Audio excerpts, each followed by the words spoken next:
Allez, on va prier. Tu es là, dans nos vies et dans nos maisons. Tu nous parles, tu nous orientes, tu nous aides, tu nous guides. Tu nous as appelés, tu nous as choisis et tu es là. Ce soir, tu es là au milieu de nous et tu nous fais du bien.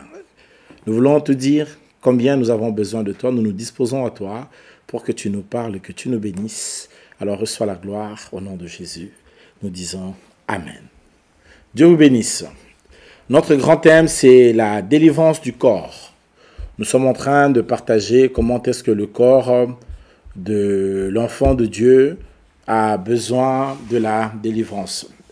Et depuis tous ces derniers temps, ces 3 jours sauf hier, nous avions parlé beaucoup de choses là-dessus en ce qui concernerait la délivrance du corps humain.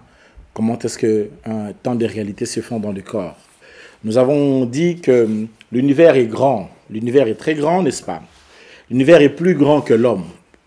Mais l'univers n'a pas la conscience de sa grandeur. Dans toute la création que Dieu a créée, l'homme, c'est le chef-d'œuvre de Dieu. Ça veut dire que c'est le meilleur de tout ce que Dieu a créé. Comme tu es là, dans tout ce que Dieu a créé, c'est toi qui es le chef-d'œuvre de Dieu. Tu es l'être la plus élevée. Pourquoi je le dis? Parce que l'homme, c'est le seul qui a la conscience. Il a la conscience de tout. L'homme comprend. Et en réalité, quand vous lisez vraiment les textes hébraïques, vous allez vous rendre compte que lorsqu'on parle de la création de l'homme, Dieu nous a créé, on dit à son image, mais en réalité, Dieu a créé l'homme à son ombre. L'homme est l'ombre de Dieu. Lorsqu'il y a une ombre quelque part, ça veut dire que la réalité est là. L'ombre n'est pas la réalité. Alléluia. En réalité, nous sommes qu'un reflet de Dieu. C'est ça l'image de Dieu aussi. Nous le reflétons. Alléluia. Nous reflétons Dieu. Nous sommes sur la terre en train de refléter Dieu. Alors, la grande question de beaucoup de gens se posent la question, pourquoi dans tel domaine je ne réussis pas? Pourquoi ça ne marche pas? Pourquoi ma vie est tellement bloquée? Pourquoi je n'arrive pas à évoluer? Alors, on n'arrive peut-être pas parfois à mettre les mots derrière les réalités spirituelles qu'il y a. Et dans cet enseignement, nous essayons de mettre les mots derrière les réalités spirituelles qu'il y a, afin que les enfants de Dieu arrivent à comprendre la portée des choses et qu'est-ce que ça signifie, ce que ça signifie. Alléluia. Vous êtes avec moi? Ça va? Dieu vous bénisse. Et que la gloire revienne à Dieu. Donc on arrive à discuter tout autour et de mettre les mots sur ça. Et demain samedi, je vais vous proposer des questions. Si vous en avez, vous pouvez toujours m'envoyer vos questions pour demain samedi. Lorsqu'on va se revoir, n'oubliez pas que samedi, c'est toujours à 22 h qu'on se revoit. Donc demain, ça sera aussi à 22 h, pas avant 22 h. Donc demain à 22 h, quand on se verra, on discutera sur toutes ces choses et on mettra les points sur les i. Et si vous avez des questions, vous pouvez toujours envoyer les questions par rapport à l'enseignement comme tel qu'il est distribué ici, tel qu'il est donné ici. Alléluia. Donc l'homme, c'est le chef-d'œuvre de Dieu, c'est l'homme qui a la conscience.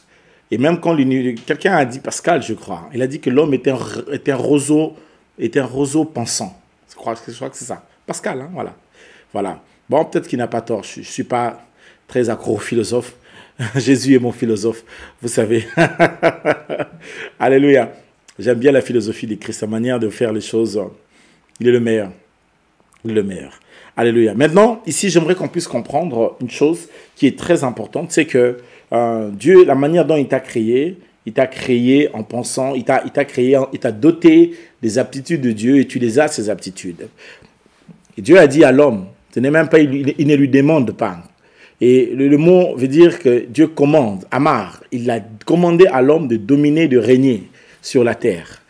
Mais qu'est-ce qui fait que quand tu viens sur la terre, toi, il y a des gens qui n'essuient que des défaites, des échecs. Tu échoues tout le temps. Dans tout ce que tu entreprends, c'est toujours des échecs. Alléluia.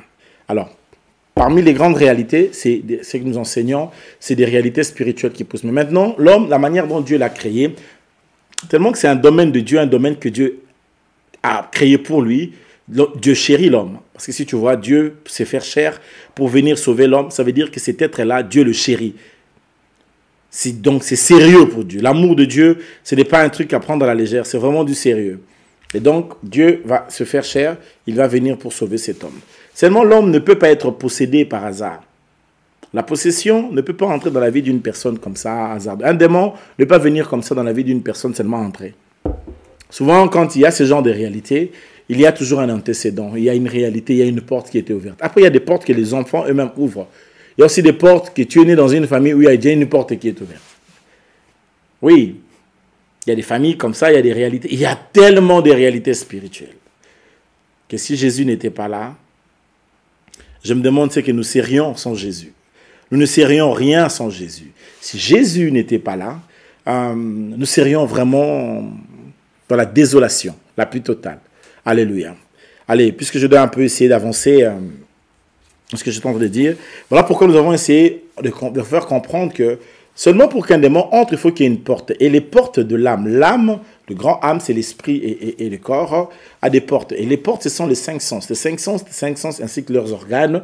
Nous avons la vue, le toucher, l'odorat, le goût, la langue, c'est ça.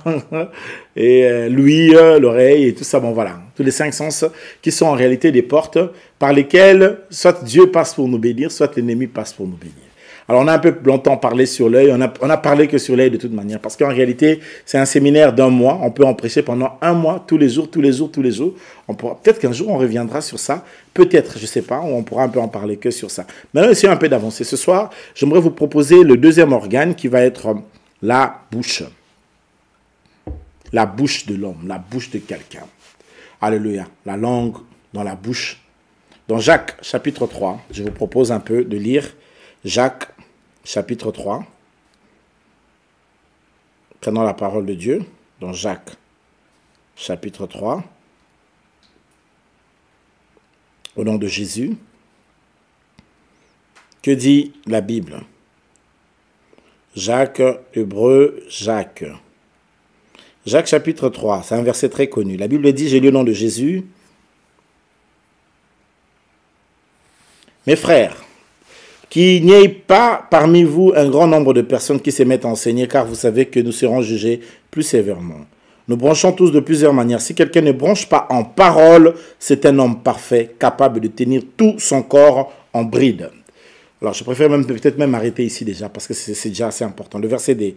Nous branchons tous de plusieurs manières. Si quelqu'un ne branche point en parole, c'est un homme parfait, capable de tenir tout son corps en bride. Nous branchons tous de plusieurs manières. Mais l'apôtre Jacques ici parle de la bouche. Verset 3, il dit, « Si nous mettons le mort dans la bouche des chevaux pour qu'ils nous obéissent, nous dirigeons aussi tout leur corps, tout corps entier. Voici même les navires qui sont si grands et possèdent des vents impétueux, sont dirigés par un petit gouvernail agréable au pilote. De même, la langue est un petit membre et s'évente des grandes choses. Voici comme un petit feu peut embraser une grande forêt, la langue aussi est un feu. C'est le monde de l'iniquité. La langue est placée parmi les membres suyant le corps. La langue est placée parmi les membres suyant le corps. Et enflammant le cours de la vie, étant elle-même enflammée par la gaine. Toutes les espèces de bêtes, d'oiseaux, de reptiles, d'animaux marins sont domptés et ont été domptés par la nature humaine. Mais la langue, aucun homme ne peut la dompter. C'est un mal qu'on ne peut réprimer. Elle est pleine de venin mortel. Par elle, nous bénissons le Seigneur notre Père et par elle, nous maudissons les hommes faits à l'image de Dieu. De la même bouche sortent la bénédiction et la malédiction. Il ne faut pas, mes frères, qu'il en soit ainsi. La source fait-elle jaillir par elle-même, par la même ouverture, l'eau douce et l'eau amère? Un figuier, mes frères, peut-il produire des huiles d'olive ou une vigne de figues de l'eau salée ne peut pas non plus produire de l'eau douce. Ici, il parle de la langue, l'apôtre Jacques, pour nous faire voir comment est-ce que la langue, c'est lui qui garde bien sa langue, il peut tenir tout son corps en bride. Il y a des portes qui s'ouvrent dans la vie des gens simplement parce que ils n'ont pas encore compris. Il faut savoir, quand Jésus dit « tourner sa langue 7 fois ». Le péché de la langue, les portes qui s'ouvrent au travers de notre bouche. Lorsque tu ouvres ta bouche pour parler, des fois il y a des bouches qui sont des bouches gilettes. Alléluia. Sans encourager qui que ce soit à taper sa femme, mais vous aussi les femmes, parfois vous n'êtes pas fortes. Aux hommes à cassiter, mais mon corps. Tu n'es pas forte, mais quand tu te mets à parler là, tu vois, il y a des hommes qui n'arrivent pas à débattre, qui n'arrivent même pas à réfléchir. Après, j'admets qu'il y a aussi des femmes qui réfléchissent tellement vite et un peu haute que quand tu rencontres un homme qui a un complexe de toi, parce que tu réfléchis vite et un peu et tout ça, et son seule arme devient simplement qu'il puisse te donner un peu un coup pour te dire tais-toi. Combien je condamne cet acte. Je ne justifie pas ça non plus. Je décourage qui que ce soit à se comporter de cette façon. Autant je veux aussi te dire de gérer parfois ta langue. Alléluia. Alors la Bible dit, la vie et la mort sont au pouvoir de la langue. Il y a dans ta langue la vie et la mort, selon ce que tu dis. Alléluia. Alors, dans le combat de la foi, le combat spirituel, beaucoup de choses se font par la langue. Regardez la bataille entre David et Goliath. Avant qu'il ne puisse passer au corps à corps, s'il faut le dire, bon, c'est vrai qu'il n'y a pas eu corps à corps, il y a eu lancement de pierre, évidemment, mais avant qu'il ne passe à la phase bagarre, lancement des jets et tout ça, de pierre, c'était d'abord une bataille psychologique au travers des paroles. Goliath a maudit David, David a aussi déclaré sur Goliath. Parce que le monde dans lequel nous fonctionnons fonctionne par la parole. Le monde écoute la parole. Jésus a dit, les paroles que je vous annonce sont esprit et vie. Alléluia. Les paroles, on ne joue pas avec ça, les paroles dans la vie. Les paroles sont très dangereuses. La parole est une personne, l'Ilobeza Moutou, la parole. Alléluia. Alors, vous savez, un jour, j'aime bien donner cet exemple, je faisais un cas de délivrance d'une fille qui était pétrie dans la sorcellerie et qui avait bloqué les affaires de son père. Son père, les affaires ne marchaient plus. Son père était un grand dignitaire, dont le gars avait eu quand même pas mal d'argent dans sa vie. Il avait beaucoup d'argent.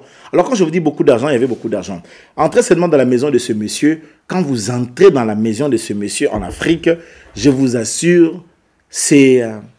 je sais pas, c'est même pas une villa. Ça, c'est un manoir. Il vit dans un manoir. Alléluia. Mais ce gars...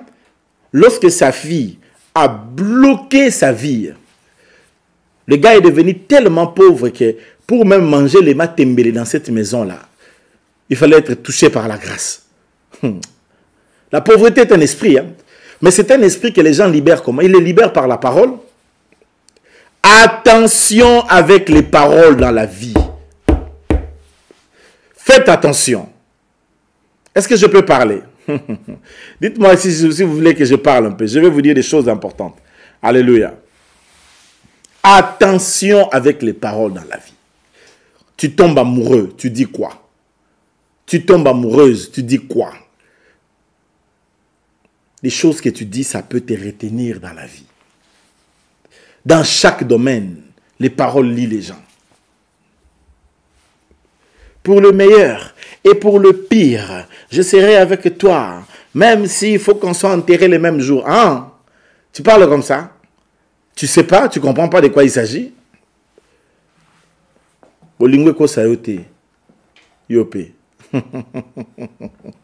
Alléluia. Alléluia. Bien-aimé, merci d'Azotéa. Dieu te bénisse. Alléluia. Donc, il faut faire attention avec les paroles dans la vie. Les paroles. Parce que la vie et la mort sont au pouvoir de la langue. Alors, comment est-ce que les autres portes s'ouvrent? Les portes s'ouvrent au travers des paroles. Au travers des paroles. Quand on dit quelqu'un est béni, vous voyez que bénir c'est quoi? C'est dire du bien. Maudire c'est quoi? C'est dire du mal. C'est vrai que malédiction sans cause et sans effet. Mais maintenant, s'il y a des causes. Parce qu'il y a des autres gens qui souffrent parce qu'il y a des malédictions, mais ces malédictions-là avaient des causes. Tu as ouvert des portes. Et voilà, il y a maintenant des conséquences. Et les conséquences sont là. Alléluia. Voilà pourquoi j'aime Jésus. Parce que lui, quand il est ton avocat, même quand il y avait des conséquences, il peut défendre pour toi, il sait défendre. Il peut bien te défendre et enlever les conséquences des choses qui pouvaient peser sur toi et qui pouvaient te faire du mal. Alléluia. Est-ce que je peux dire quelque chose? Je peux avancer? Donc, les paroles, ça lie les gens. Il y a beaucoup de gens qui sont liés par leurs propres paroles. Il y a aussi des gens qui sont liés comme ça. La fille, là, qu'est-ce qu'elle dit? Je parlais de la fille. Lorsqu'elle a pris quelque chose de son père. Je ne vais pas tout dire parce qu'il y a des gens aussi qui sont là très sorciers. Quand on prêche comme ça, on ne sait pas on prêche à qui. C'est pourquoi moi, j'aime pas trop les témoignages qui disent tout. Il ne faut pas tout déballer parce qu'il y a d'autres gens qui viennent écouter pour aller exercer ça. C'est pas toujours bon. Alors, elle a pris quelque chose et tout ça, elle a fait quelque chose, elle a fait quelque chose. Et puis, elle a parlé. Et quand elle a parlé, elle a encore fait quelque chose. Ça, je ne vais pas vous dire ce qu'elle avait fait. Bah, depuis ce jour-là, son père a été licencié au travail. Blocage ou ekotanandakwana. La manière dont le blocage est entré dans cette maison-là, vous ne pouvez pas vous imaginer. Là, ce n'est même pas, je ne sais pas, le blocage, c'est un petit mot. En sorte qu'un gars pareil, qui avait tout ce qui avait un très grand poste, dans toute sa maison, il ne chauffait que de l'eau. Si les réchauds s'ouvrent ce jour-là, c'est pour chauffer de l'eau. Parce qu'en Afrique, on ne boit pas l'eau du robinet. Il faut chauffer de l'eau là avant de le boire. Il pouvait faire des semaines et des semaines. Biaka! Donc, la grande, belle maison, mais quand tu entres à l'intérieur, il y a une pauvreté pas possible. Pourquoi? Parce que cette fille-là a fait un sacerdoce diabolique et puis, elle a parlé. Depuis qu'elle a parlé pour bloquer son père était bloqué. Le gars a tout fait. Le gars était un bras droit du président. Même en étant bras droit du président, le président n'arrivait même pas à le recevoir. Ce n'était pas possible. Ne jouez pas avec les choses spirituelles. Ne jouez pas avec les réalités spirituelles. Parce que les réalités spirituelles, ça existe. Alléluia. Donc, on doit faire très attention à la manière dont on dit la vie, la manière dont on fait les choses. Dans chaque année, tu as dit quoi, tu as promis quoi, tu as voulu quoi, tu as fait quel vœu, tu as promis quoi, tu as voulu faire quoi, etc. Tout ça, c'est très important.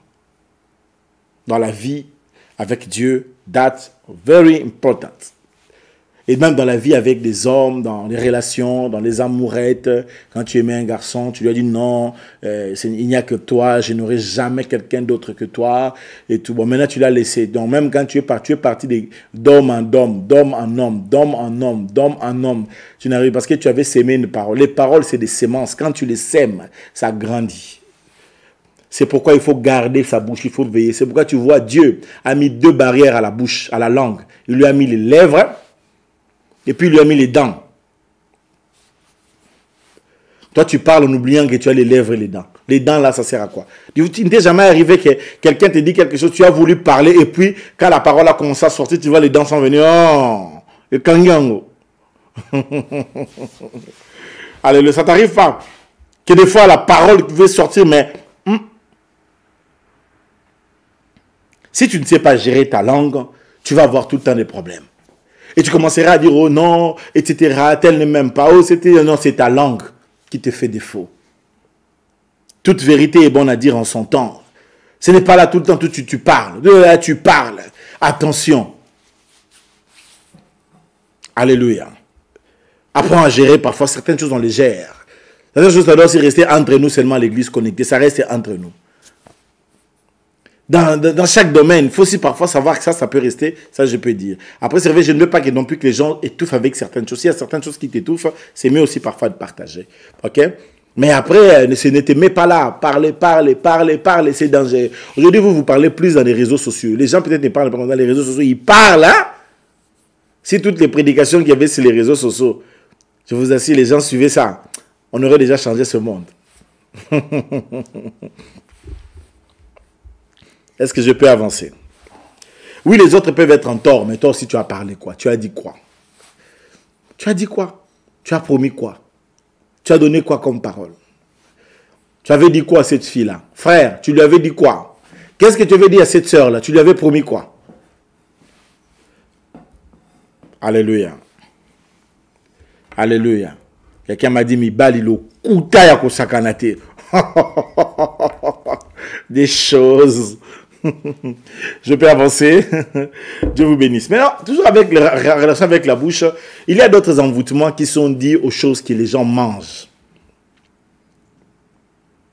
Les gens mangent mal. Alors ici, j'aimerais parler des cas des gens qui ont parfois du mal à avancer dans la vie Parce que tu es allé dans certaines fêtes où les repas qui étaient préparés étaient préparés dans un rituel qui est spirituel. Déjà, il faut comprendre que tout ce que nous mangeons aujourd'hui en Europe, c'est abattu halal ou bien kasher. Ce sont des abattages qui sont faits avec rituel, ce sont des abattages qui sont faits d'une manière spirituelle. Ce sont des abattages à consonance spirituelle. Tout ce que nous mangeons comme poulet, machin, on appelle ça encore, sauf le porc, parce que les musulmans ils n'abattent pas le porc, ni les juifs, de là ils ne mangent pas ça. Ouais, mais bon. Mais j'aimerais dire que le reste des animaux, l'abattage est souvent halal ou bien kasher. Parce que le marché économique, souvent ici en Europe, c'est comme ça. L'abattage dans le rituel musulman ou dans le rituel judaïque, dans le rituel judaïque. Parce qu'un musulman ne peut pas manger une viande qui n'est pas abattue halal. Est-ce que je me fais comprendre? Alors, aujourd'hui aussi, il y a une sorte d'abattage, parce que moi, je crois que parfois, il y a aussi une écologie punitive qui défend tellement la cause de bêtes des animaux que parfois a tendance à déifier les animaux. Évidemment qu'on doit respecter la nature, on doit respecter les animaux, bon voilà. Mais après, on ne va pas marcher comme avec la bougie. Vous voulez quoi, finalement? Bon, allez, revenons dans l'essentiel. Les gens, des repas que les gens mangent. Tu manges quoi? Tu as mangé quoi? Tu as mangé chez qui? Tu as mangé où? Tu as mangé pourquoi? Tu as mangé à quelle occasion? Parce que certains envoûtements aussi, certains blocages dans la vie de certaines personnes, c'est les repas. Alléluia. Tu as telle copine, tu pars, tu manges chez elle. Toi, tu as environ... Vous voyez les frères là, en Afrique, les chauffeurs des bus, souvent ils ont des camions là, souvent ils ont dans chaque arrêt, en Banzangungu, il a une copine. À Kinzamvwete, il a une copine. À Boma, il a une copine. À Soyo, il a une copine. Jusqu'à ce qu'il entre là-bas en Angola, là, il a une copine là-bas. Et s'il fait même la route de Chikapa, c'est pareil. À Kenge, il a une copine. Il avance là, il a une copine. Dans toutes ces maisons-là, tu pars, tu manges. Tu manges quoi? Tu manges des repas cérémoniaux. Alors, un frère à moi qui m'a raconté une histoire, il était dans un monde de musiciens. Alors, des musiciens là, quand ils avaient un grand concert au pays, un grand concert, ils devaient abattre un animal, un tabac, c'est ça? On appelle ça un tabac, c'est la chèvre. Ils abattaient une chèvre et ils prenaient la chèvre là, ils le tuaient et ils faisaient une cérémonie tout autour de la chèvre et puis ils appelaient tous les groupes venaient et ainsi que leurs fans et lui était là hein, et on leur distribuait de quoi manger. Ils mangeaient cette nourriture. Mais cette nourriture là, c'est une nourriture qui est spirituelle. La grande réalité, c'est qu'ils ne comprenaient pas. Dans cet abattage spirituel, dans cette fête cérémoniale spirituelle, lorsqu'on mange comme ça, on mange aussi avec des démons. Les démons, vous êtes en train de partir. C'est une communion, mais une communion satanique. Beaucoup de gens ont mangé sur la table avec les démons. Et après, ils ne comprennent pas pourquoi il y a des maladies qui se développent, pourquoi il y a des situations qui ne marchent pas, pourquoi il y a une instabilité dans tel domaine, dans tel domaine. Tu as mangé quoi? Tu as mangé chez qui quoi? Tu as mangé pourquoi? Est-ce que je peux vous dire des choses? Alléluia. Souvent, les gens prennent certaines choses à la légère. Les gens prennent certaines choses à la légère. Alléluia. La personne là qui prépare pour toi, tu ne sais pas ce qu'il a mis à l'intérieur. Tu ne sais pas ce qu'elle a mis. Et tout ça... Et toi aussi, petit dispute avec ton mari. Et ton mari qui un jour est fâché, il est sorti. Dis à tes enfants de ne pas aller manger chez les gens n'importe comment. Il faut faire attention. Parce que quand Jésus dit que vous boirez quelques breuvages mortels, ça ne vous fera aucun mal, ce n'est pas seulement les poisons physiques. C'est aussi les poisons spirituels. Il y a certains aliments que quelqu'un peut manger dans la vie, ça peut détruire toute sa vie. J'ai tout un enseignement sur ça, certainement l'année prochaine on parlera sur ça, le poison spirituel. Je vous assure que je parlerai, je ne sais pas, même cette année, si j'ai le temps, je pourrais en parler, même si le temps m'est largement un peu serré. Alléluia. Mais ça existe. Tu pars, tu manges quelque chose et tout ça, on t'a envoûté par les repas. La fois passée, je vous parlais sur le zakalaha. Ces genre de femmes qui en Afrique, quand ton mari vient de l'Europe, comme ça, il vient avec le bon parfum de l'Europe, il arrive là-bas, on lui fait un zakalaha. Un zakalaha, c'est un repas, quand il mange ça, on lui dit, allez, Vanda, assis-toi ici. Depuis qu'il a mangé là, il est parti au village là-bas, on lui a arrêté, là, il ne va pas rentrer, vous pouvez crier comme vous voulez. Il va rester. Papa, tu nous as laissé. Il va vous laisser. Il a mangé les akalaha. Il est raté. Il faut avoir Jésus. Alléluia. Vous êtes avec moi? Faites attention. Toi, tu as une cérémonie comme ça, une cérémonie coutumière, une cérémonie telle, une cérémonie de messe, quelqu'un était mort, là, on est en train de 40 jours. Tu pars là-bas, tu manges. Messe des morts, tu pars dans la messe des morts, tu manges. Cérémonie 40 jours et tout ça. Tu vas là-bas, tu manges. Vraiment. Alléluia. Avant d'arriver chez toi à la maison, tu es allé chez cette fille-là, elle t'a préparé la nourriture, tu as mangé. Tu ne sais pas ce que tu as mangé. Je vous épargne de certains détails puisque j'en parlerai dans l'enseignement. Alléluia. Il y a tellement de réalités dans les repas, dans la nourriture que les gens mangent. Ésaü a vendu son droit de naissance à cause du repas. Le premier péché qu'un homme a fait sur la terre, il a fait à cause de quoi? D'un repas. Il a mangé un repas, il a mangé un fruit, le fruit a changé la donne. Alléluia. Tu sais que tu peux aller dans la maison d'une fille comme ça, elle prépare les repas. Quand tu as mangé les repas, depuis ce jour-là, ton cœur désire seulement aller dans la maison de cette fille-là. Tu as seulement envie d'aller là-bas manger.